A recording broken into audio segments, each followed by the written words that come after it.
তুমি কি জানো উম্মত, আমি 23টা বছর টানা তোর জন্য কেঁদেছিলাম।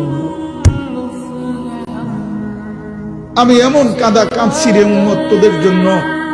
এশার নামাজের পরে দাঁড়াইছি, ফজরের আজান পর্যন্ত আমি আমার মালিকের কাছে তোদের জন্য, উম্মতের জন্য চোখের পানি ফেলে কাঁদছিলাম।